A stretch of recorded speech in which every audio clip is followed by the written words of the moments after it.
Hello guides, नमस्कार। मैं Kamlesh Kumar advocate.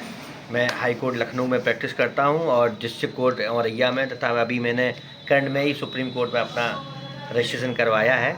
मैं आपको कुछ बीएनएस और आईपीसी में अंतर बता दूं, और बीएनएस की जो धाराएं नई, जो महिलाओं से रिलेटेड, महिलाओं के उत्पीड़न से रिलेटेड जो धाराएँ नई बनाई गई हैं, उन धाराओं के बारे में मैं आपको बहुत स्पष्ट बता देना चाह रहा हूँ कि जो धाराएं पहले आईपीसी में थीं, अब वो बीएनएस में परिवर्तित कर दी गई हैं, और बीएनएस में कई एलिगेशंस, कई सजाएं ट्रांसफ़र कर दी गई हैं। जैसे बीएनएस में एक धारा है 63, जो पहले 376 आईपीसी में हुआ करती है, अब वो 63 में हो गई है।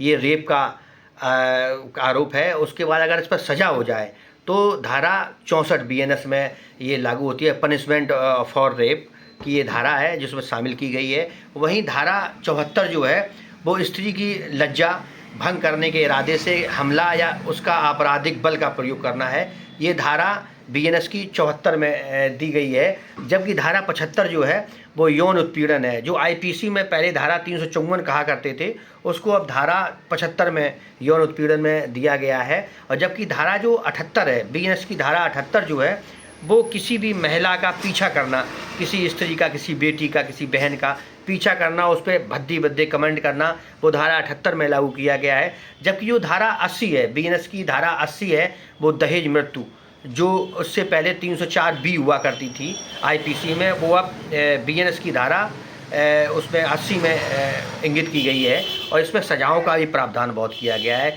वहीं जो धारा बीएनएस की धारा 85 और 86 है, वो वैवाहिक क्रूरता है। जो वैवाहिक क्रूरता, जो जैसे विवाह से जुड़े अपराधों में शामिल, जैसे पति है, सास ससुर है, कई लोग ऐसे हैं, वो धाराएं इन पे जोड़ी गई। जो पहले हम 498 में जो धाराएं आईपीसी हुआ करती थी, वो धाराएं अब बीएनएस में चेंज हो गई हैं। और मैं इस देश के, इस समाज के उन युवाओं को, उन बुज़ुर्गों को, उन महिलाओं को अवगत कराना चाह रहा हूँ कि किसी की बेटी, किसी की बहू, आपके घर की अगर इज्जत है तो उसको इज्जत को बना के रखें। उसके साथ किसी प्रकार की कोई क्रूरता ना करें, कोई समस्या ना पैदा करें।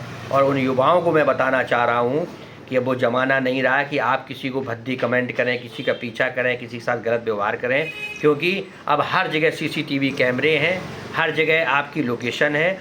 इसलिए भारतीय नारी का सम्मान करें और अपना समाज को एक अच्छा, स्वस्थ, निर्मल और व्यवस्थित बनाएं, क्योंकि ये जिम्मेदारी महिलाओं की ही नहीं है, पुरुषों की भी है कि अपनी आसपास महिलाओं के, अपने घर में, परिवार में महिलाओं की इज्जत करें।